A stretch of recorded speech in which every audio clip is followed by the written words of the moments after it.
اعوذ باللہ من الشیطان الرجیم بسم اللہ الرحمن الرحیم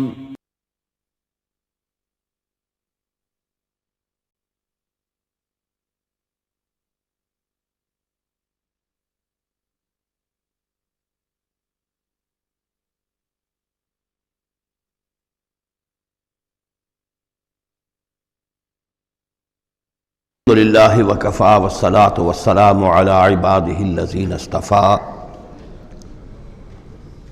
خصوصاً علی افضلہم وخاتم النبیین محمد الامین وعلی آلہ وصحبہ اجمعین اما بعد فقد قال اللہ تبارک وتعالی کما ورد فی سورة الاعراف اعوذ باللہ من الشیطان الرجیم بسم اللہ الرحمن الرحیم فوسوس لهما الشیطان لیبدی لهما ما وري عنهما من سوآتهما وقال ما نهاكما ربكما عن هذه الشجرة إلا أن تكونا ملكين أو تكونا من الخالدين وقاسمهما إني لكما لمن الناصحين فدلاهما بغرور فلما ذاقا الشجرة بدت لهما سوآتهما وطفقا يخصفان عليهما من ورق الجنة وناداهما ربهما ألم أنهكما عن تلكما الشجرة وأقل لكما إن الشيطان لكما عدو مبين قالا ربنا ظلمنا أنفسنا وإن لم تغفر لنا وترحمنا لنكونن من الخاسرين صدق الله العظيم رب اشرح لي صدري ويسر لي أمري واحلل عقدة من لساني يفقهوا قولي اللهم ربنا الہمنا رشدنا واعذنا من شرور انفسنا اللهم ارنا الحق حقا وارزقنا اتباعه وارنا الباطل باطلا وارزقنا اجتنابه آمین یا رب العالمین۔ سورہ اعراف کے دوسرے رکوع میں قصہ آدم و ابلیس قرآن حکیم میں دوسری مرتبہ بیان ہو رہا ہے۔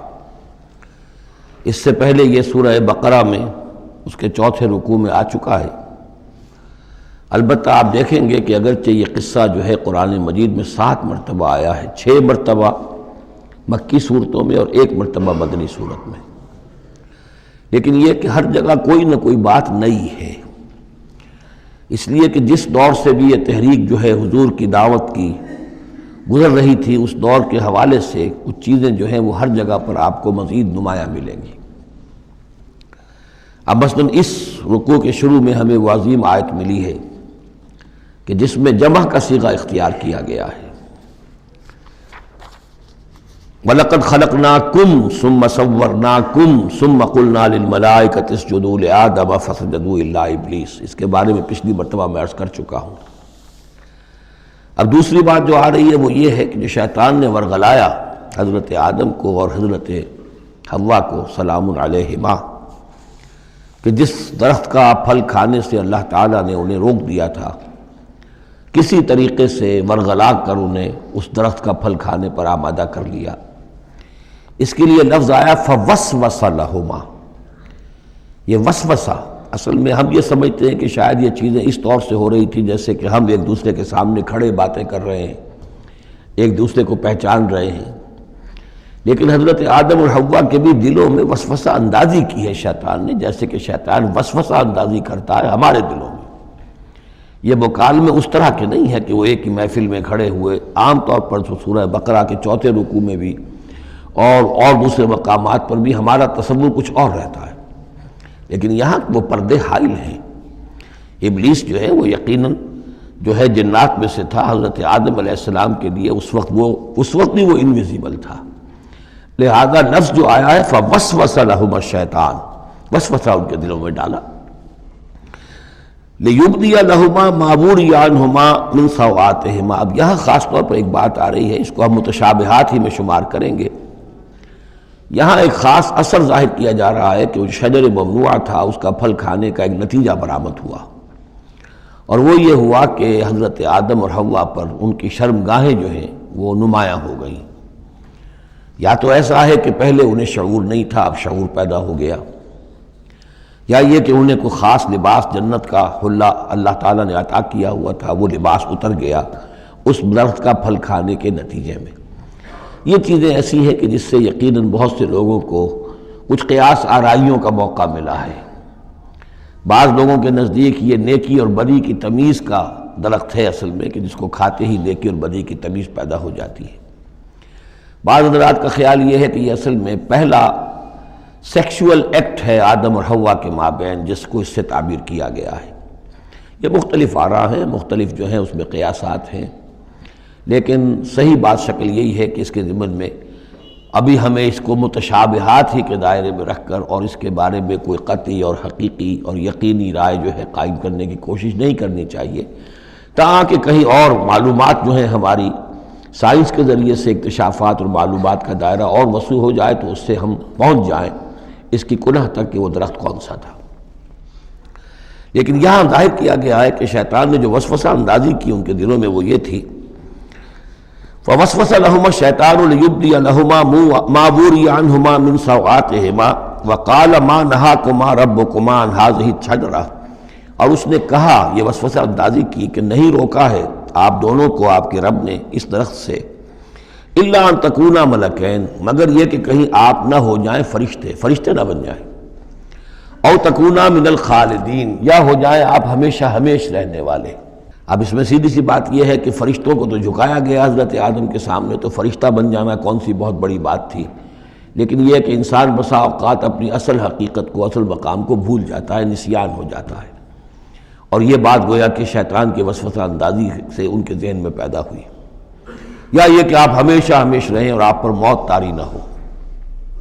وَقَاسَمَهُمَا إِنِّي لَكُمَا لَمِنَ النَّاصِحِينَ، اور انہوں نے قسمیں کھا کھا کر اس نے یقین دلایا میں آپ کے لیے بہت یعنی مخلص ہوں، اور جو رائے دے رہا ہوں وہ بہت صحیح ہے۔ فَدَلَّاهُمَا بِغُرُورٍ، تو دھوکہ دے کر انہیں، جس کو ہم کہتے ہیں مائل کر ہی لیا، شیشے میں اتار ہی لیا۔ فَلَمَّا ذَاقَا الشَّجَرَةَ، تو جب ان دونوں نے چکھ لیا اس درخت کے پھل کو، بَدَتْ لَهُمَا سَوْآتُهُمَا، ظاہر ہو گئی ان پر ان کی شرمگاہیں، وَاتَّفَقَا يَخْصِفَانِ عَلَيْهِمَا مِنْ وَرَقِ الْجَنَّةِ، اور وہ اب لگے درخت کے جو جنت کے پتوں کو گانٹھ کر اپنے لیے لباس بنانے کے لیے، تفقا یخصفان، گانٹھنے لگے، جوڑنے لگے، کہ جو جنت کے پتے تھے ان کو سی کر آپس میں اپنی سطر جو ہے سطر پوشی کریں اور اپنی شرمگاہوں کو ڈھانپیں۔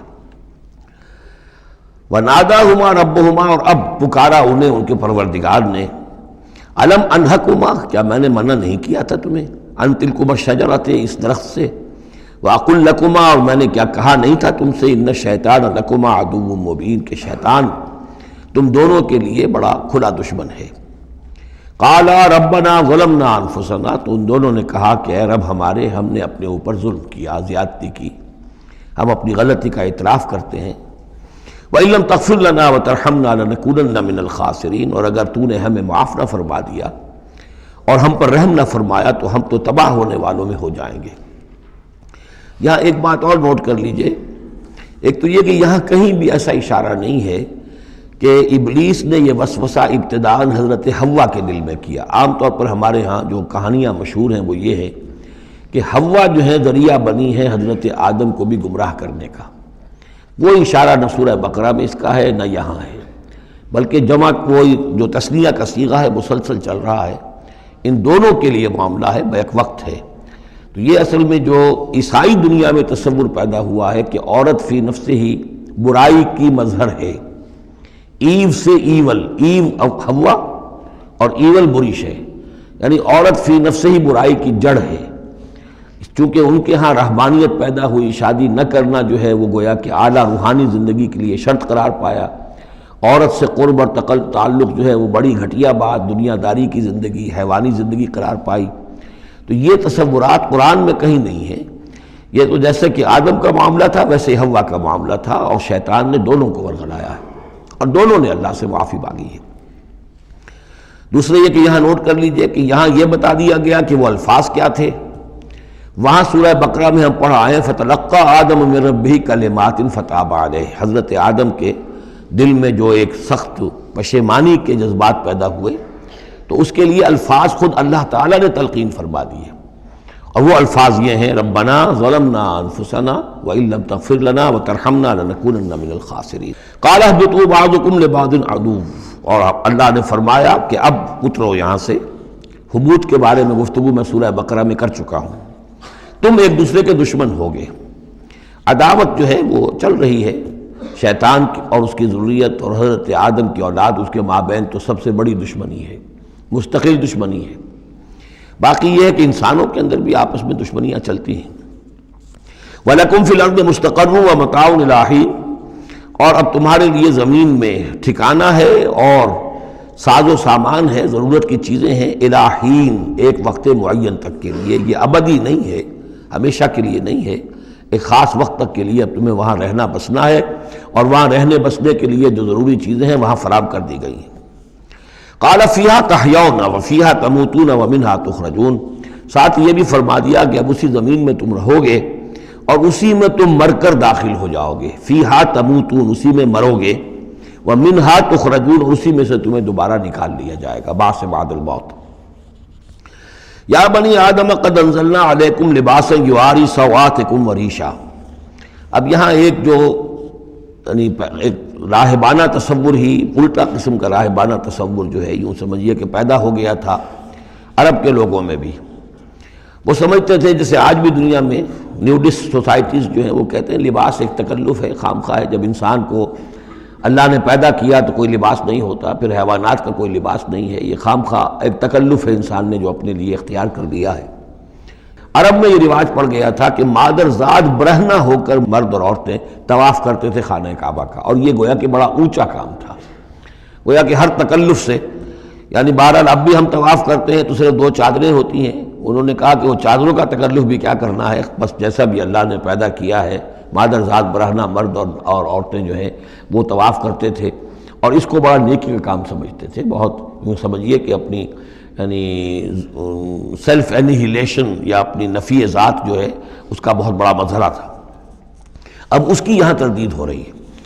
یا بنی آدم، آدم کی اولاد، قد انزلنا علیکم لباسا، ہم نے تم پر لباس اتارا ہے، یواری سوآتکم، جو تمہارے شرمگاہوں کو ڈھانپتا ہے، وریشا، اور تمہارے لیے آرائش کا سبب بنتا ہے، زیبائش اور آرائش کا، لباس التقوی ذالک خیر، اور اس سے اوپر پھر ایک اور لباس ہے، اور وہ لباس ہے تقوی کا لباس۔ ظاہر ہے کہ وہ سب سے بہتر ہے۔ اگر تقوی کا لباس نہیں ہے تو بسا اوقات اور انسان لباس پہن کے بھی ننگا ہوتا ہے، اتنا تنگ لباس کہ اس میں جسم کے سارے نشیب و فراز ظاہر ہو رہے ہوں، یا اتنا باریک لباس عورتوں کا کہ جس میں وہ جسم اندر سے جھلک رہا ہو، تو وہ لباس پہنے ہوئے بھی، جیسے کہ حضور نے فرمایا، اللہ تعالیٰ لعنت فرمائے ان عورتوں پر جو لباس پہن کر بھی ننگی رہتی ہیں۔ تو لباس التقوی ذالک خیر، ایک اور اضافی جو ہے وہ تقوی کا ہے، شرم ہو، حیا ہو، تقوی ہو۔ ذالک من آیات اللہ لعلہم یذکرون، یہ اللہ تعالیٰ کی آیات میں سے ہے تاکہ یہ لوگ نصیحت اخذ کریں۔ یا بنی آدم لا یفتننکم الشیطان، اے بنی آدم دیکھو تمہیں شیطان اب نہ بچلانے پائے، نہ دھوکہ دینے پائے، نہ فتنے میں ڈالنے پائے، کما اخرج ابویکم من الجنہ، جیسے کہ تمہارے دونوں ماں باپ جد امجد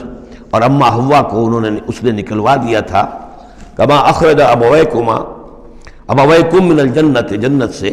ینزع عنہما لباسہما، اور وہ ان سے اتروا لیا تھا اس نے ان کا لباس جنت کا، لیریہما سوآتہما، تاکہ دکھائے انہیں، ان پر عیاں کر دے ان کی شرمگاہیں۔ انہ یراکم ہو وقبیلہ من حیث لا ترونہم، ایک بات جان لو کہ وہ یعنی ابلیس خود، چونکہ اسے بھی چھوٹ ملی ہوئی ہے قیامت تک کے لیے، وہ مسلسل زندہ ہے، اور قبیلہ اور اس کی قوم، اس کی ذریت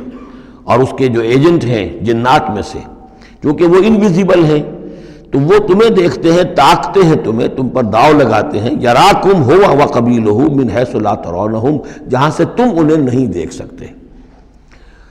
انا جعلنا الشیاطین اولیاء للذین لا یؤمنون، ہم نے تو شیاطین کو ان لوگوں کا دوست بنا دیا جو ایمان نہیں لاتے،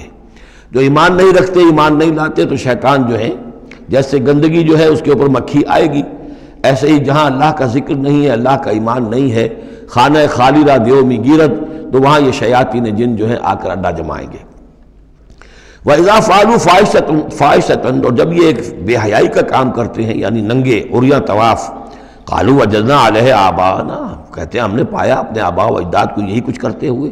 واللہ امرنا بہا، اور جب ہمارے آباء و اجداد یہ کرتے تھے تو یقیناً اللہ ہی نے ہمیں اس کا حکم دیا ہوگا۔ یہ گویا کہ ان کے نزدیک سرکمسٹانشل ایویڈنس تھا کہ جب ایک ریت چلی آ رہی ہے، ایک رسم چلی آ رہی ہے تو یقیناً اللہ ہی نے کہا ہوگا۔ قل ان اللہ لا یامر بالفحشاء، نبی ان سے کہہ دیجئے اللہ تعالیٰ بے حیائی کا حکم نہیں دیتا۔ اتقولون علی اللہ ما لا تعلمون، تو کیا تم اللہ کی طرف منسوب کر رہے ہو، یعنی جھوٹ جڑ کر اور جھوٹ گھڑ کر اس کو جڑ رہے ہو اللہ کی جناب میں، جو جس کا کہ تمہیں کوئی علم حاصل نہیں ہے۔ قل امر ربی بالقسط، کہہ دیجئے اے نبی کہ میرے رب نے تو حکم دیا ہے انصاف کا، عدل کا، توازن کا۔ وَأَقِيمُوا وُجُوهَكُمْ عِنْدَ كُلِّ مَسْجِدٍ، اور اپنے رخ سیدھے کر لیا کرو ہر نماز کے وقت۔ مسجد جو ہے یہ اس میں ظرف ہے، اور ظرف زمان بھی ظرف مکان بھی۔ مسجد سجدے کی جگہ بھی مسجد ہے، اور سجدے کا وقت جو ہے ظرف زمان وہ بھی مسجد ہے۔ وَادْعُوهُ مُخْلِصِينَ لَهُ الدِّينَ، اور اس کو پکارا کرو، اس سے دعا کیا کرو، لیکن اس کے لیے اپنی اطاعت کو خالص کرتے ہوئے، یعنی اللہ تعالیٰ سے دعا کرنے کی ایک شرط ہے، اس کی اطاعت کو اپنے اوپر لازم کرو۔ جیسے کہ سورہ بقرہ میں ہم جہاں روزے اور رمضان کے احکام اور حکمتوں کا بیان ہوا ہے، اس میں فرمایا گیا وَإِذَا سَأَلَكَ عِبَادِي عَنِّي فَإِنِّي قَرِيبٌ أُجِيبُ دَعْوَةَ الدَّاعِ إِذَا دَعَانِ فَلْيَسْتَجِيبُوا لِي، میں تو ہر ایک پکارنے والے کی پکار سنتا ہوں، اس کی دعا کو قبول کرتا ہوں، لیکن اسے بھی چاہیے کہ میرا کہنا مانے، اور یہ کہنا ماننا جو جزوی نہیں ہوگا۔ ادخلوا فی السلم کافہ، داخل ہونا ہے تو پورے پورے ہونا ہے۔ تو فرمایا کہ مخلصین لہ الدین، اپنی اطاعت کو اس کے لیے خالص کرتے ہوئے، یعنی اس کی اطاعت کے دائرے کے اندر تو اور اطاعتیں ہو سکتی ہیں۔ والدین کا حکم آپ مان لیجئے جس میں کہ اللہ کی معصیت نہ ہو، اساتذہ کا حکم، حکام کا حکم جس میں اللہ تعالیٰ کے کسی حکم کی نفی نہ ہو رہی ہو، وہ ساری اطاعتیں اپنی جگہ پر ہوں گی، لیکن لا طاعۃ لمخلوق فی معصیت الخالق، مخلوق میں سے کسی کی اطاعت نہیں کی جائے گی جس میں خالق کی معصیت لازم آ رہی ہو۔ وَادْعُوهُ مُخْلِصِينَ لَهُ الدِّينَ كَمَا بَدَأَكُمْ تَعُودُونَ، جیسے اس نے تمہیں پہلے پیدا کیا تھا اسی طرح تمہارا اعادہ ہو جائے گا، تم دوبارہ بھی پیدا ہو جاؤ گے۔ فَرِيقًا هَدَىٰ، ایک گروہ وہ ہے کہ جس کو اللہ نے ہدایت دے دی ہے،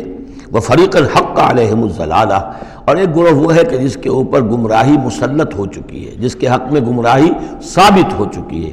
یعنی ان کی روش کی وجہ سے، ان کی ضد، ان کی ہٹ دھرمی، ان کے تعصب، ان کے حسد، ان کے تکبر کی وجہ سے اب وہ مستحق ہو چکے ہیں۔ حق علیہم الضلالہ انہم اتخذوا الشیاطین اولیاء، اور یہ اس لیے کہ انہوں نے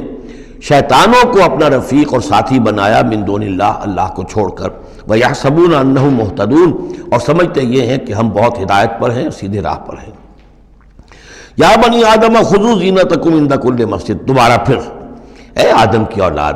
اپنی زینت لے لیا کرو، خذوا زینتکم، یعنی لباس جو ہے جس کو کہا گیا ریشہ تمہارے لیے آرائش ہے، یہ تمہاری لیے زینت ہے، اللہ نے اتارا ہے اپنی آرائش کا سامان، اور یہ کہ نماز کے لیے جب انسان آئے تو اچھا لباس پہن کر آئے۔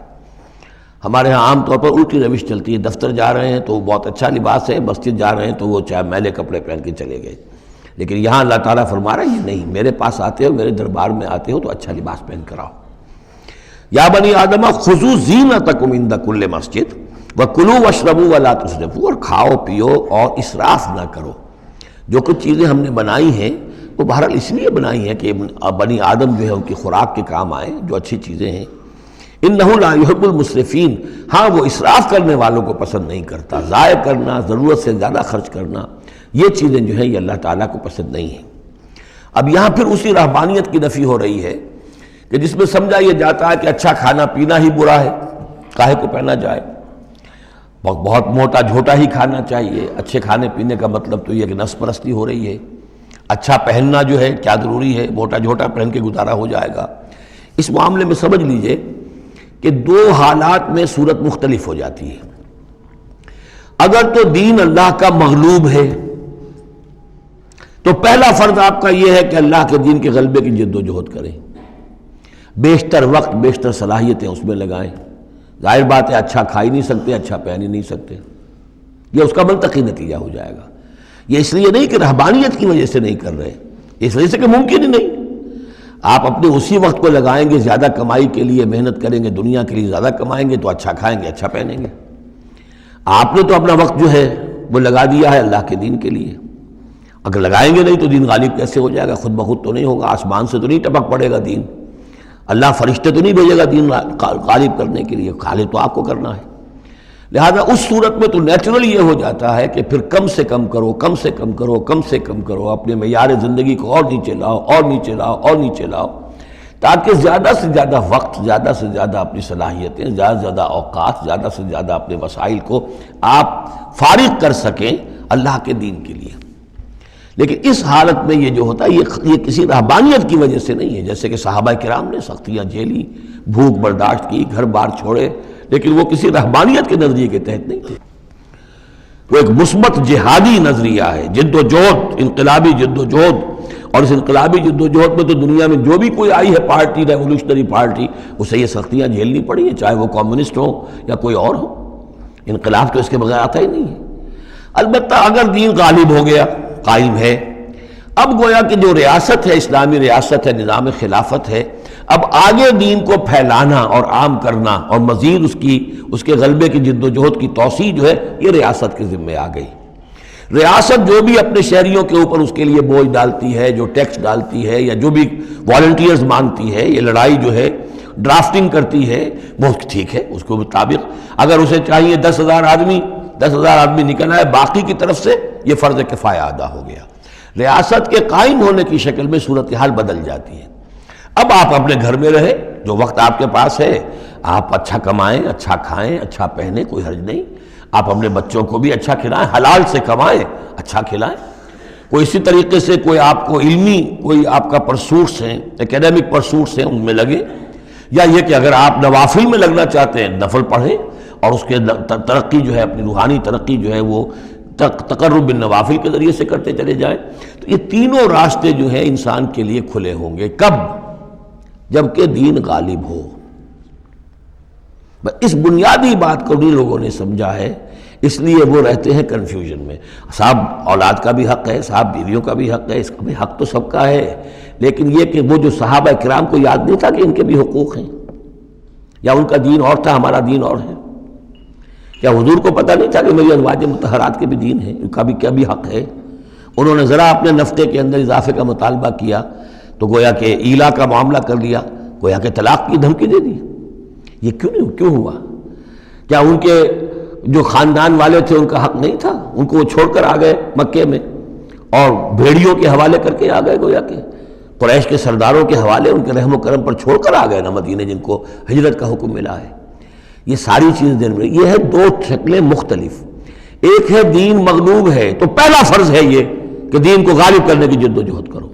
ایک جماعتی زندگی کے اندر منسلک ہو کر تن من دھن، ان صلاتی و نسکی و مایایا و مماتی للہ رب العالمین، کم سے کم نکالو اپنے لیے، کم سے کم۔ اب ظاہر بات ہے اس میں تو پھر کم سے کم پر ہی گزارا کرنا ہوگا، صرف سبسسٹنس لیول جس کو کہا جائے، اپنے آپ کو برقرار رکھنے کے لیے، تاکہ جسم اور جان کا رشتہ تعلق جو ہے برقرار رہے، کام کر سکے آدمی۔ ہاں جب دین غالب ہو جائے اب مسئلہ بالکل مختلف ہو گیا ہے، اب ریاست ہے اور ریاست نے اپنی فوجیں بھی رکھی ہوئی ہیں، جو بھی ذرائع ہیں، ہاں جب بھی ضرورت ہوگی وہ شہریوں کو بلائے گی، اس وقت حاضر ہونا فرض ہو جائے گا۔ لیکن ورنہ عام حالات میں ریاست اس فرائض کو ادا کر رہی ہے، مزید توسیع دعوت دین کی اور غلبہ دین کی وہ ریاست کے ذمہ ہے، اسلامی ریاست ہے، نظام خلافت ہے۔ اب آپ جو ہے انڈیویجولز کی حیثیت سے اپنے کاروبار میں لگ جائیں، یا کوئی شخص اپنی روحانی ترقی میں لگ جائے، کوئی شخص یہ کہ دولت زیادہ سے زیادہ کمائے اور وہ اس کو ثواب کے کاموں میں صرف کرے، کوئی شخص جو ہے کسی سائنس میں، کسی اور شعبے میں اسے علمی دلچسپی ہو جائے، تحقیق کے کاموں میں، سارے راستے کھلے ہوں گے۔ اس صورت میں اچھا کھانا، اچھا پہننا کوئی حرام شے نہیں، تو جبکہ رہبانیت اس حالت میں بھی اس کے لیے کوئی گنجائش نہیں چھوڑتی، تو یہاں اس کی نفی کی جا رہی ہے اس رہبانیت کے نظریے کی۔ قل من حرم زینت اللہ التی اخرج لعبادہ، کہیے ان سے پوچھئے کس نے حرام کی ہے وہ زینت جو اللہ نے نکالی ہے اپنے بندوں کے لیے، والطیبات من الرزق، اور کس نے حرام کیے ہیں پاکیزہ کھانے کی چیزیں۔ قل ہی للذین آمنوا فی الحیات الدنیا، کہہ دیجئے یہ تمام چیزیں دنیا کی زندگی میں بھی اللہ تعالیٰ نے تو اہل ایمان ہی کے لیے بنائی ہیں،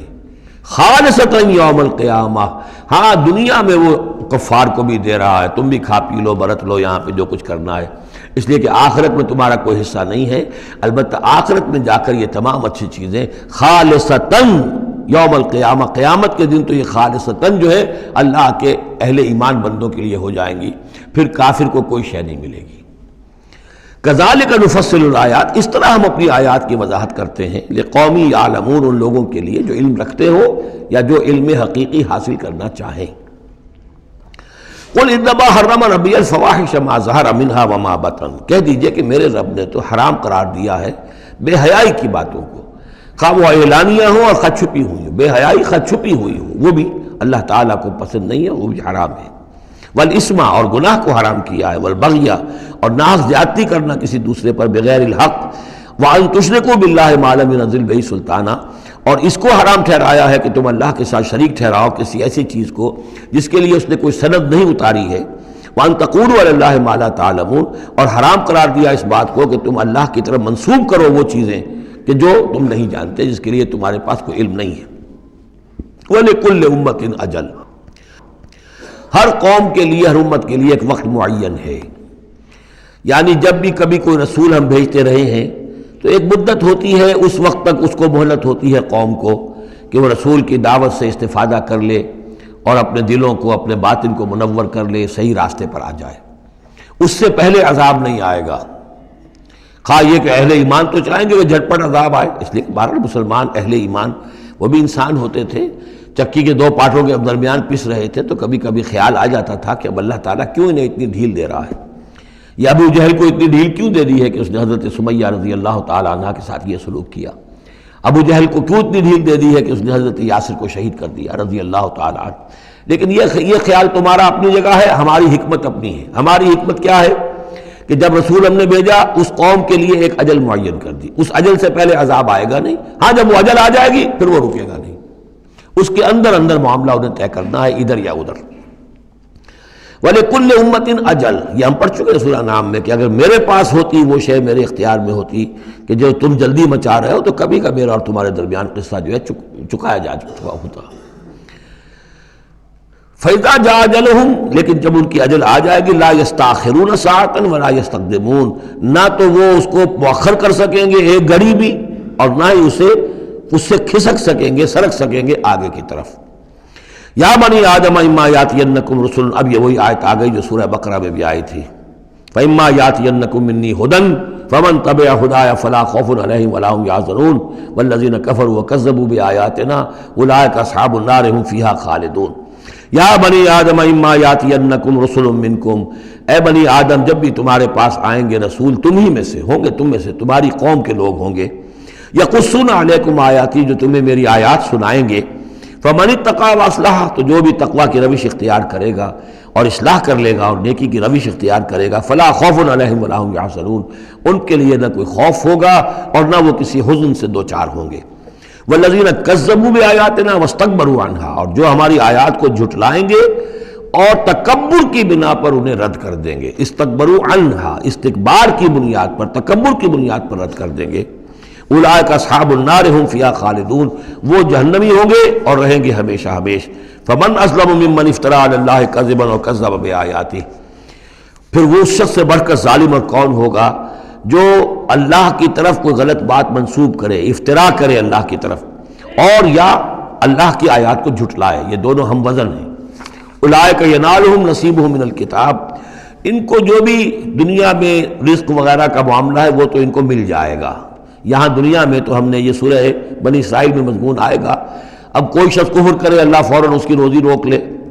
اور ایک دن کے اندر اندر وہ یہ بھوک سے مر جائے، ایسا نہیں ہے۔ جو ہم نے یہاں پہ ان کے لیے لکھا ہوا ہے جو رزق ہے اس دنیا کے اندر وہ تو انہیں ملتا رہے گا، وہ رکتا نہیں ہے، انہیں اپنے اس نصیب میں سے حصہ مل جائے گا۔ حتیٰ اذا جاءتہم رسلنا، ہاں پھر جب ہمارے فرشتادے، ہمارے بھیجے ہوئے فرشتے ان کے پاس آ جائیں گے، یتوفونہم، ان کو قبض کرنے کے لیے، قالوا این ما کنتم تدعون من دون اللہ، تو وہ کہیں گے کہاں ہیں وہ جن کو آپ پکارا کرتے تھے اللہ کے سوا، جن کو ڈنڈوت کرتے تھے اور جن کے سامنے متھے ٹیکتے تھے اور جن سے دعائیں کرتے تھے اور گڑ گڑاتے تھے۔ قالوا ضلوا عنا، وہ کہیں گے وہ سب گم ہو گئے، ہوا ہو گئے، ہم سے سب جاتے رہے۔ ضلوا عنا وشہدوا علی انفسہم انہم کانوا کافرین، اور وہ خود اپنے خلاف یہ گواہی دیں گے کہ واقعتاً ہم تھے ناشکرے، ہم نے کفر کی روش اختیار کی۔ قالت خلوا فی امم قد خلت من قبلکم من الجن والانس، کہا جائے گا کہ اچھا داخل ہو جاؤ ان امتوں میں جو تم سے پہلے گزر چکی ہیں جنوں اور انسانوں میں سے، نار میں، آگ میں، یعنی ایک ایک قوم کا حساب ہوتا جائے گا اور وہ جہنم کے اندر جھونکے جاتے رہیں گے۔ پہلی نسل گئی، پھر اس کے بعد دوسری آئی، دوسری گئی، تیسری آئی، اب ان میں ایک مکالمہ ہوگا۔ ظاہر بات ہے جو پہلے گئے تھے وہ تھے بزرگ، بڑے تھے، لیڈر تھے، یا یہ کہ وہ پچھلی نسل تھی جنہوں نے بدعات شروع کی تھیں، خرافات کا آغاز کیا تھا، یہ بعد میں آنے والے ان پر لعنت کریں گے کہ تم نے ہمیں مروایا، تمہاری وجہ سے ہم بھی برباد ہو کر یہاں آئے ہیں، تو تمہیں دوہرا عذاب ملنا چاہیے۔ لیکن یہ کہ وہاں وہ کہیں گے کہ نہیں، ہم جیسے ہم گمراہ تھے ویسے انہوں نے تمہیں گمراہ کیا، تو یہ مکالمہ ہوگا۔ اور یہ نوٹ کر لیجئے کہ جو میں نے عرض کیا تھا کہ اس سورہ مبارکہ میں ایام اللہ جو ہے یہ اس کا مین تھیم ہے۔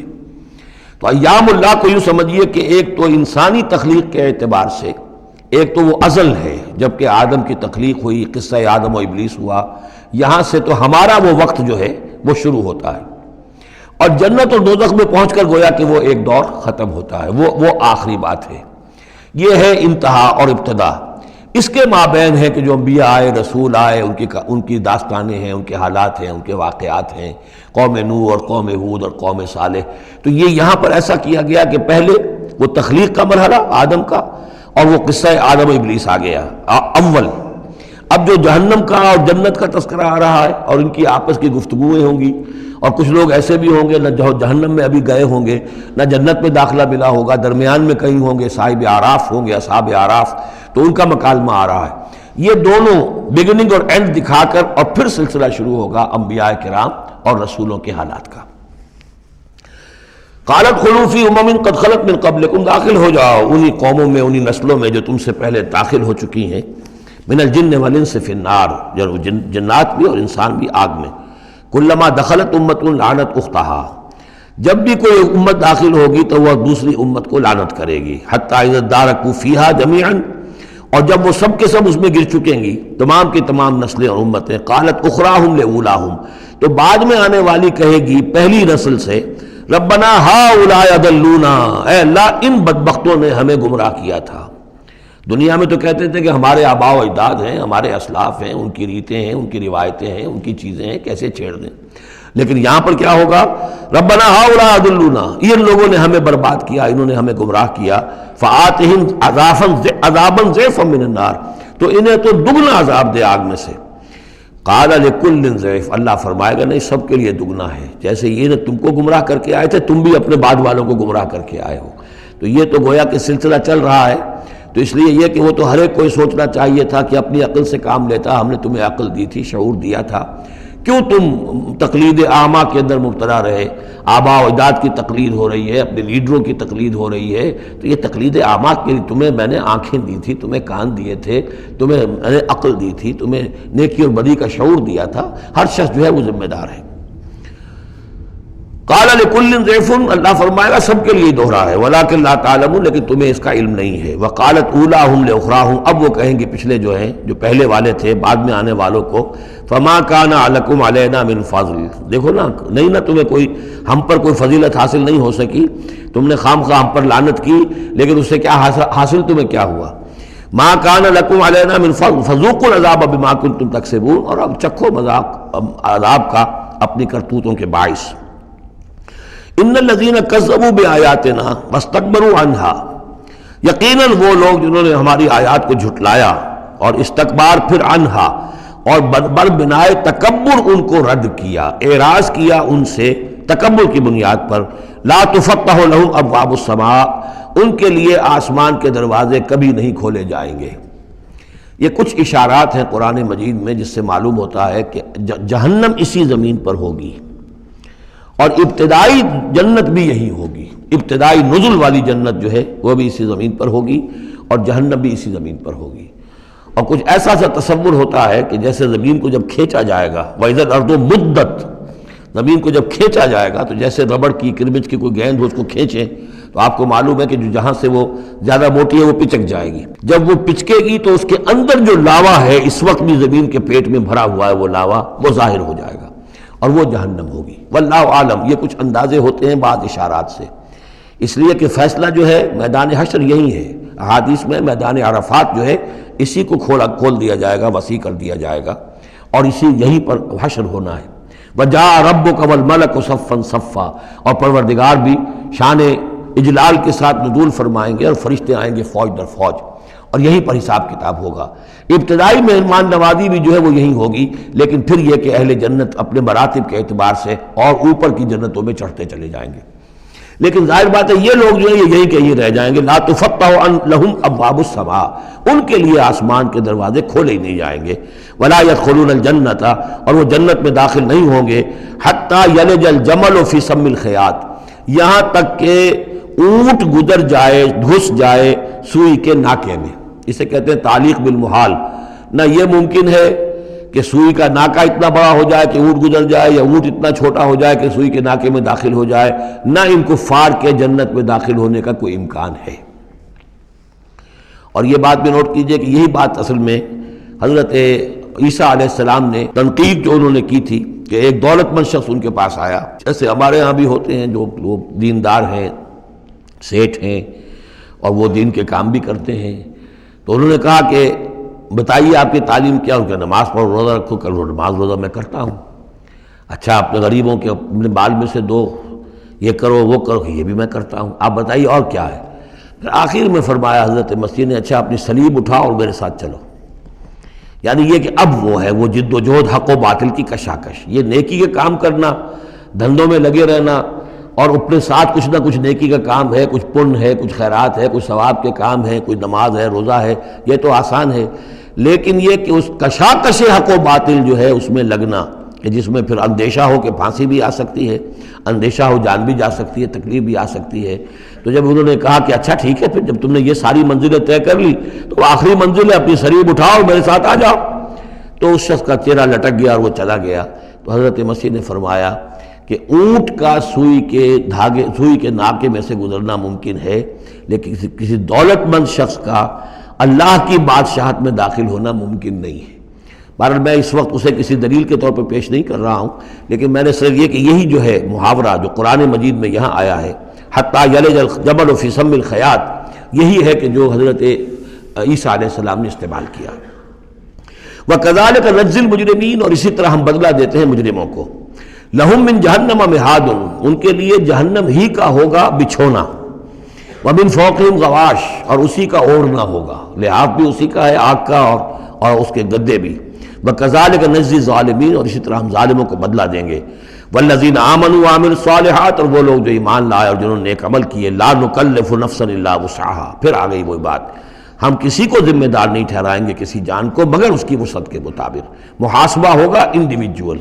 ہم نے کیا کیا کچھ اسے دیا تھا اس کے حساب سے ہم اس سے حساب لیں گے۔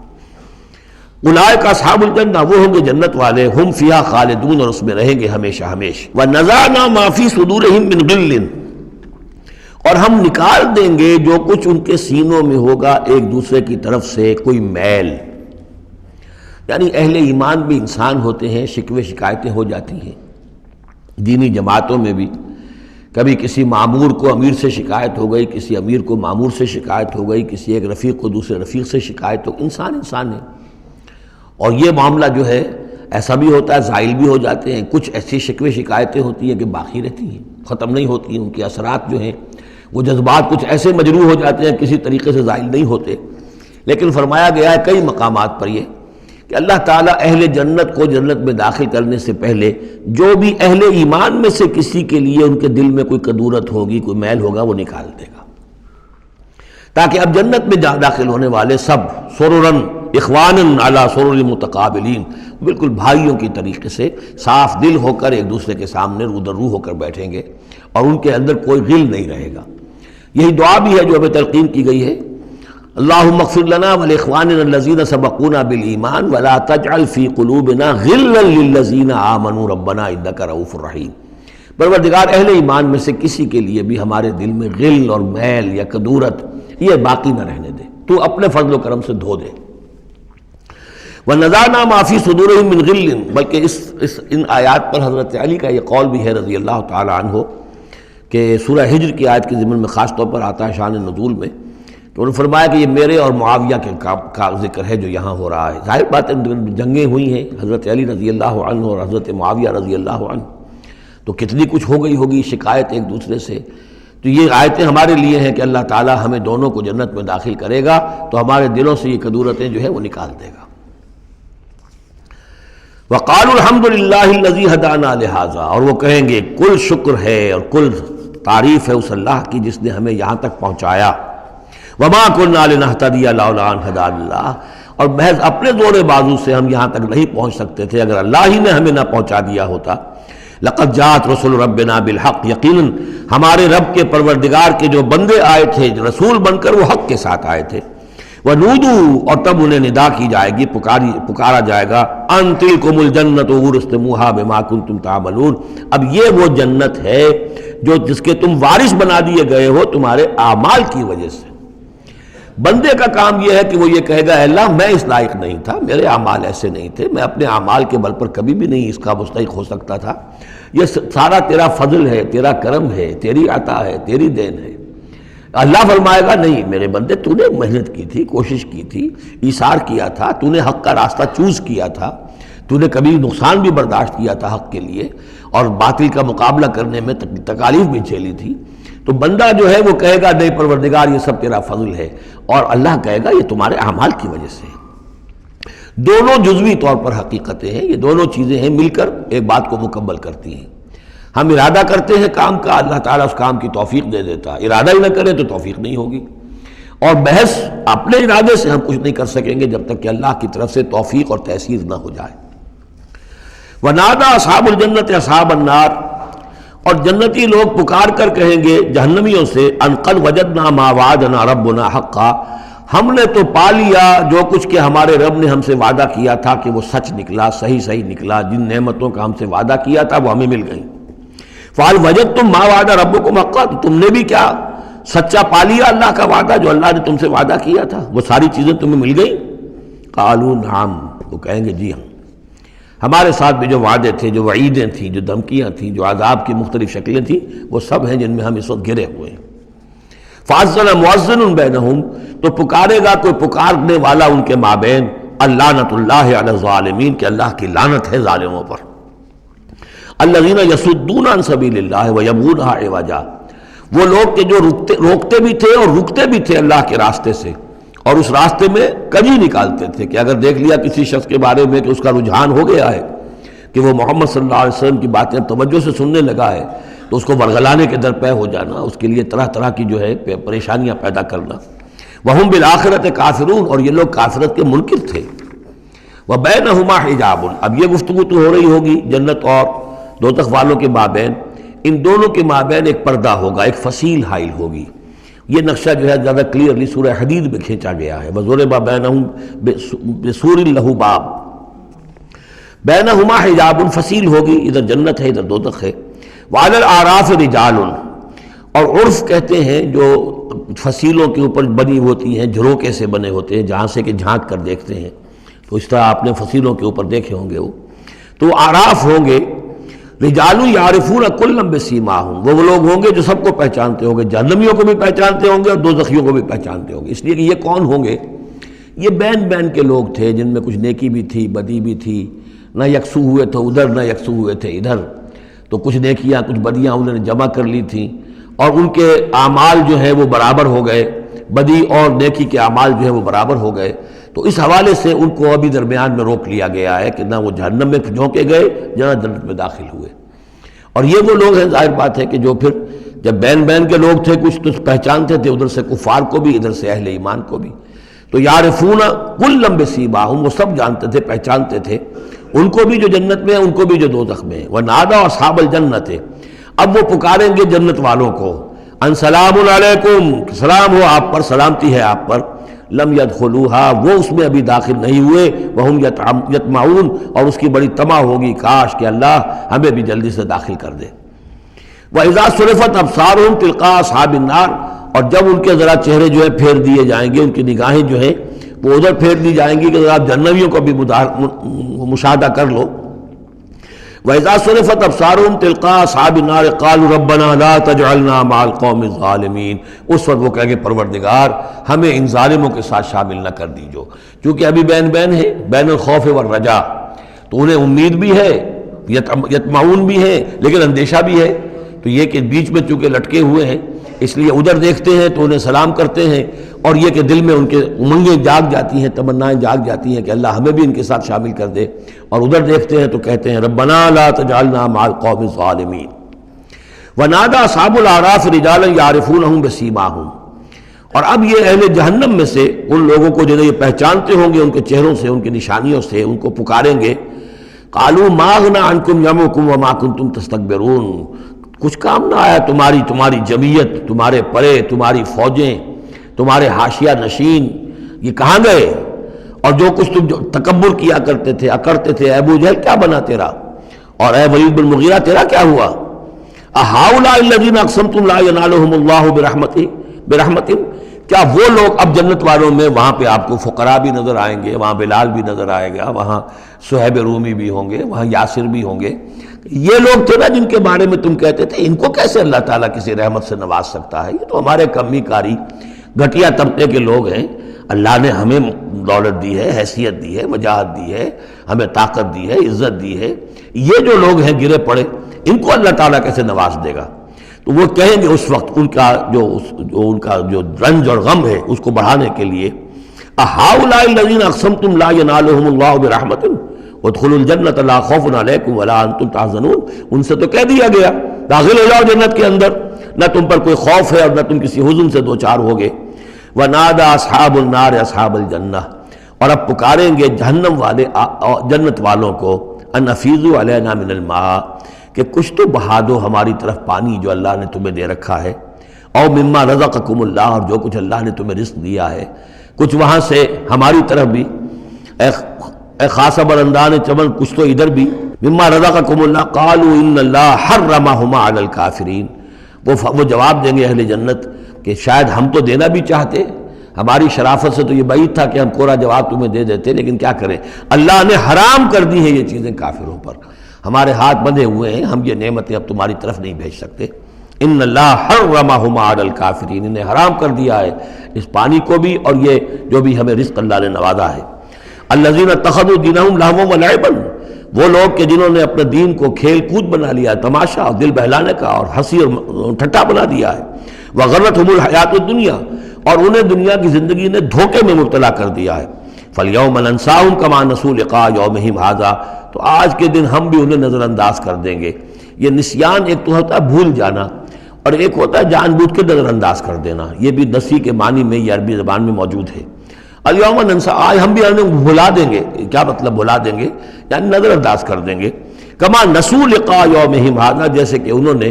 آج کے اس دن کی ملاقات کو بھلائے رکھا تھا یا نظر انداز کر دیا تھا۔ وما کانوا بآیاتنا یجحدون، اور وہ جو ہماری آیات کا انکار کرتے رہے تھے۔ وَلَقَدْ جِئْنَاهُمْ بِكِتَابٍ، اور ہم تو ان کے پاس لے آئے تھے ایک کتاب، فَصَّلْنَاهُ عَلَىٰ عِلْمٍ، جس کی ہم نے پوری تفصیل بیان کر دی تھی علم کے ساتھ، ہدی ورحمۃ لقوم یؤمنون، اور وہ ہدایت بھی تھی اور رحمت بھی تھی ان لوگوں کے لیے جو ایمان لانے والے تھے۔ هل ينظرون الا تاویلہ، یہ کس چیز کا انتظار کر رہے ہیں؟ یعنی آیات عذاب جو قرآن مجید میں آ رہی ہیں ان کے عملی ظہور کا انتظار کر رہے ہیں، یہ انتظار کر رہے ہیں کہ واقعتاً یہ سیلاب کا بند جو ہے وہ ٹوٹ ہی جائے، اور واقعتاً ان کے اوپر جو سیلاب کا دھارا ہے عذاب کا وہ آ جائے۔ هل ينظرون الا تاویلہ، اس انجام کی فکر کر رہے ہیں، اس کا انتظار کر رہے ہیں۔ یوم یاتی تاویلہ، جس دن کہ اس کا مصداق ظاہر ہو جائے گا۔ یقول الذین نسوہ من قبل، تو کہیں گے وہی لوگ جنہوں نے اسے بھلا دیا تھا، پہلے نظر انداز کر دیا تھا، قد جاءت رسل ربنا بالحق، اس وقت وہ کہیں گے کہ یقیناً ہمارے پروردگار کے جو رسول آئے تھے، پیغامبر آئے تھے، وہ حق کے ساتھ آئے تھے۔ فہل لنا من شفعاء، تو ہے کوئی ہمارے لیے سفارش کرنے والے؟ ہل لنا من شفعاء فیشفعوا لنا، کہ وہ ہمارے لیے شفاعت کریں، سفارش کریں۔ اور نردو، یا یہ کوئی ایسی شکل پیدا کر دیں کہ ہمیں لوٹا دیا جائے، ہمیں دوبارہ دنیا میں بھیج دیا جائے، فنعمل غیر الذی کنا نعمل، تاکہ پھر ہم عمل کریں اس کے برعکس کے جو ہم کرتے رہے تھے۔ قد خسروا انفسهم، نہیں اب اس کا کوئی امکان نہیں، اب تو وہ اپنے آپ کو ہلاک کر چکے، برباد ہو چکے. وضل عنہم ما كانوا یفترون، اور جو افتراء وہ کرتے رہے تھے وہ ان کے ہاتھوں سے گم ہو گیا، ہاتھوں کے طوطے اڑ گئے. ان ربکم اللہ الذی خلق السماوات والارض فی 6 ایام، جان لو تمہارا پروردگار وہ اللہ ہے جس نے پیدا کیے آسمان اور زمین 6 دنوں میں. ثم استوى علی العرش، پھر متمکن ہوا ہے عرش پر. اب یہ عرش بھی جیسا کہ میں عرض کر چکا ہوں یہ بھی آیات متشابہات میں سے ہے. اس کی کوئی حقیقت بھی ہو سکتی ہے کہ کوئی واقعتاً مجسم کوئی شے ہو، کوئی چیز ہو فی الواقع کسی جگہ پر ہو، اور یہ بھی ہو سکتا ہے کہ اس سے مراد محض استعارہ ہو. واللہ عالم. عالم غیب کی یہ ساری خبریں جو ہیں، یہ میں نے جیسا کہ عرض کیا یہ مستقل طور پر یہ تو آیات متشابہات ہی میں رہیں گی. یہ تو عالم آخرت میں داخل ہونے کے بعد ہی اس کے حقائق منکشف ہوں گے. البتہ جو سائنٹیفک فنومینا وغیرہ ہیں ان کے بارے میں تدریجاً بعض آیات متشابہات جو ہیں وہ اب محکمات کی شکل اختیار کر چکی ہیں، بعد اور کر لیں گی. واللہ عالم. یغشی اللیل النہار، وہ ڈھانپ دیتا ہے رات کو دن پر، یا رات کو ڈھانپ دیتا ہے دن سے. یطلبہ حثیثاً، اور وہ اس کے پیچھے لگا ہوا آتا، دوڑتا ہوا، دن رات کے پیچھے رات دن کے پیچھے. والشمس والقمر، اور سورج کو پیدا کیا اس نے اور چاند کو، والنجوم، اور ستاروں کو، مسخرات بامرہ، اور یہ سب کے سب اس کے حکم سے اپنے اپنے کاموں میں لگے ہوئے ہیں، مسخر ہیں. جو بھی قاعدہ قانون ہے اس کی اطاعت کر رہے ہیں. الا لہ الخلق والامر، آگاہ ہو جاؤ اسی کے لیے ہے خلق اور اسی کے لیے ہے امر. یہ آیت جو ہے اس کے 2 مفہوم ذہن میں رکھیے. ایک تو ہے جو بہت سادہ ہے، سطحی مفہوم ہے، وہ بھی درست ہے کہ ایک ہے تخلیق اور ایک ہے پھر اللہ کا حکم. کائنات اس نے بنائی اور اب اس کا حکم ہے یہ کرو یہ نہ کرو، یہ اوامر ہے یہ نواہی ہے یہ شریعت ہے. لیکن اس کا ایک گہرا مفہوم بھی ہے کہ اصل میں کریشن جو ہے اس کائنات میں 2 سطح پر ہوئی ہے. ایک عالم امر ہے، ایک عالم خلق ہے. عالم امر میں صرف کریشن ایکس نہلو ہوتی ہے، عدم محض سے تخلیق، اور اس میں ٹائم فیکٹر بالکل نہیں ہوتا. کن فیکون، کوئی ٹائم فیکٹر نہیں. بغیر کسی مادے کے، بغیر کسی پری ایگزسٹنگ شے کے کچھ پیدا کر دینا اور اس میں کسی ٹائم فیکٹر کا نہ ہونا، یہ عالم امر کے خواص ہے. عالم خلق میں کسی شے سے دوسری شے بنتی ہے اور اس کے بعد اس میں ٹائم لازمن ہے. انسان ہے 9 مہینے رحم مادر کے اندر وہ بچہ رہے گا، 8 مہینے رہے 7 مہینے رہے، بہرحال اسے وقت لگے گا. آم کی گٹھلی ہے، اس آم کی گٹھلی کو درخت بننے میں کئی سال لگیں گے. آسمان اور زمین کی تخلیق ہوئی ہے 6 دنوں میں، ہمیشہ یہ اس کا ذکر ہوگا. اور ظاہر بات ہے 6 دن وہ ہمارے دن تو نہیں ہے. قرآن مجید میں تو کہہ دیا گیا اللہ کا ایک دن 1000 برس کا بھی ہے، ایک دن 50,000 برس کا بھی ہے، یہ ملینمز بھی ہو سکتے ہیں. تو اللہ تعالیٰ نے بنایا ہے آسمان اور زمین کو 6 دنوں میں. تاحال یہ 6 دن ہمارے لیے یہ بھی آیات متشابہات میں سے ہے. لیکن میں سمجھتا ہوں کہ 6 دن اور 7 آسمان، یہ تو زیادہ دیر نہیں گزرے گی کہ انشاءاللہ ان کی حقیقت منکشف ہو جائے گی سائنس کی مزید اکتشافات کے ذریعے سے، اور یہ آیات متشابہات کے دائرے سے نکل کر آیات محکمات میں آ جائیں گی. لیکن یہ کہ اصل بات جو ہے وہ یہ ہے کہ خلق اور امر. اب امر، عالم امر سے متعلق نوٹ کر لیجئے صرف 3 چیزیں ہیں. ارواح انسانی، روحم من امرنا، یسألونک عن الروح قل الروح من امر ربی. ملائکہ عالم امر کی شے ہیں اور وحی عالم امر کی شے ہے. 3 چیزیں ہیں جن کا تعلق عالم امر سے ہے. لہذا فرشتے کے یہاں سے لے کے اور 7ویں آسمان تک جانے میں کوئی ٹائم نہیں لگ سکتا. اسی طرح روح انسانی بھی یہاں سے لے کر 7ویں آسمان تک جا سکتی ہے بغیر کسی وقت کے. روح انسانی کا بھی وہی معاملہ ہے جو فرشتے کا ہے. اس لیے کہ یہ عالم امر کی چیزیں ہیں اور عالم امر میں ٹائم فیکٹر سرے سے ہے ہی نہیں. کن فیکون. البتہ عالم خلق کے اندر وقت لگتا ہے، سفر ہوتا ہے تو سفر میں وقت لگے گا، تخلیق ہوئی ہے تو اس میں وقت لگا. تو یہ ہے اس کا ایک گہرا مفہوم. لیکن بہرحال یہاں پر اب دیکھیے یہ قرآن مجید کا اعجاز ہے. ایسے الفاظ استعمال کرتا ہے کہ عرب کا ایک بدو اس پر سے گزر جائے گا تو اس کو بھی کوئی پیچیدگی نہیں ہوگی. الا لہ الخلق والامر، اسی نے پیدا کیا، اسی کا حق ہے کہ حکم دے. بات صاف ہو گئی اور صحیح ہے، کوئی غلط بات تو نہیں ہے. وہ اپنی ذہنی سطح کے مطابق اس نے اس سے لے لیا، ہدایت پالی، مطمئن ہو گیا، چل پڑا. لیکن یہ کہ کوئی شخص فلسفی ہے، حکیم ہے، دانا ہے، وہ غور کرتا ہے، وہ دیکھتا ہے امر کا لفظ قرآن میں کہاں کہاں آیا ہے، کس معنی میں آیا ہے، کس کس جگہ پر آیا ہے، ان کو جوڑتا ہے، جوڑ کر نتیجہ نکالتا ہے، تو معلوم ہوتا ہے کہ یہ تو دو بالکل ڈسٹنکٹ عالم ہیں ایک دوسرے سے، عالم خلق، عالم امر، اس کے قوانین جو علیحدہ ہیں، نوامیس علیحدہ ہیں، ان کے ضابطے علیحدہ ہیں۔ تبارک اللہ رب العالمین، بہت بابرکت ہے اللہ جو کہ تمام جہانوں کا رب ہے۔ ادعوا ربکم تضرعا وخفیا، پکارتے رہا کرو اپنے رب کو گڑ گڑاتے ہوئے، عاجزی کے ساتھ اور خاموشی سے، چپکے چپکے، بڑی بلند آواز سے دعا مانگنا پسندیدہ نہیں ہے۔ انہ لا یحب المعتدین، یقیناً وہ حد سے گزرنے والوں کو پسند نہیں کرتا۔ ولا تفسدوا فی الارض بعد اصلاحها، دیکھو زمین میں اس کی اصلاح کے بعد فساد نہ مچاؤ۔ وادعوہ خوفا وطمعا، اور اللہ کو پکارا کرو خوف کے ساتھ اور طمع کے ساتھ۔ یہ دوسرا ہو گیا، یعنی دو کمپوننٹس ہوئے۔ اللہ کو جب پکارو تو پہلی دو ڈائمنشنز کیا ہیں کہ پکارو گڑ گڑاتے ہوئے اور چپکے چپکے دل میں، اور دو مزید ڈائمنشنز کیا ہیں، خوف و طمع۔ اللہ کے ساتھ تمہارا معاملہ رہنا چاہیے بین بین، خوف بھی رہے کہ اللہ پکڑ نہ لے، اللہ سزا نہ دے دے، اور اللہ کی مغفرت، اللہ کی رحمت کی امید بھی رہے۔ ما بین الخوف والرجا، رجا امید، خوف خوف کے درمیان، تو خوف و طمع، اللہ کو جب بھی پکارو ان دونوں کے بین بین ہو کر تمہاری کیفیت قلبی اور روحانی ہونی چاہیے۔ ان رحمت اللہ قریب من المحسنین، یقیناً اللہ تعالیٰ کی رحمت جو ہے وہ اہل احسان بندوں کے بہت ہی قریب ہے، بہت نزدیک ہے۔ وَهُوَ الَّذِي يُرْسِلُ الرِّيَاحَ بُشْرًا بَيْنَ يَدَيْ رَحْمَتِهِ، اور وہی ہے جو بھیجتا ہے ہوائیں بشارت دیتی ہوئی اس کی رحمت کے آگے آگے، یعنی بارش جب آنی ہوتی ہے تو اس سے آگے آگے ٹھنڈی ہوا کے جھونکے آتے ہیں، یہ گویا کہ بشارت لے کے آ رہی ہیں کہ بارش آنے والی ہے۔ اب آپ اندازہ کیجئے کہ جہاں بے آب و گیاہ زمین پڑی ہے اور لوگ منتظر ہیں، آسمان کو دیکھ رہے ہیں، اے اللہ ہماری تو ساری محنت جو ہے جا رہی ہے، بیج ضائع ہو رہا ہے، پروردگار اب اگر ذرا ٹھنڈی ہوا کا جھونکا آیا ہے تو یہ ان کے لیے بشارت ہوتی ہے کہ اب اس ٹھنڈی ہوا کے جھونکے کے پیچھے باران رحمت بھی آیا چاہتا ہے۔ یرسل الریاح بشرا بین یدی رحمتہ حتی اذا اقلت سحابا ثقالا، یہاں تک کہ جب وہ ہوائیں اٹھا لاتی ہیں بڑے بڑے بھاری اور بادل، اب یہ بادلوں میں کتنے کتنے ٹن پانی ہوتا ہوگا جو آ رہا ہے زمین پر گرتا ہے، اس کا کوئی حساب کتاب کیا جائے کتنے بھاری بادل ہیں یہ، لیکن یہ ہوائیں ان کو لیے پھر رہی ہیں، روئی کے گالوں کی طرح اڑائے پھر رہی ہیں۔ سقناہ لبلد میت، تو ہم اس کو ہانک دیتے ہیں اس پانی کو ایک مردہ زمین کی طرف، بے آب و گیاہ وادی کی طرف۔ فانزلنا بہ الماء، ہم ان بادلوں کو ہانک دیتے ہیں، وہ ہوائیں جو ہیں ہانک کر لے جاتی ہیں ایک ایسی زمین کی طرف کہ جو مردہ ہے، بے آب و گیاہ ہے۔ فانزلنا بہ الماء، پھر ہم اس پر پانی برساتے ہیں۔ فاخرجنا بہ من کل الثمرات، اور پھر ہم اس سے زمین میں سے ہر طرح کے میوے نکال دیتے ہیں۔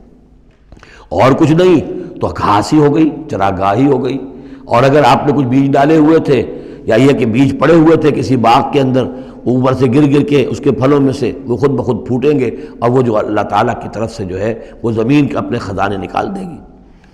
کذالک نخرج الموتیٰ، یہ ہے اصل جو تشبیہ دی گئی، اسی طرح ہم مردوں کو نکال لائیں گے زمین سے۔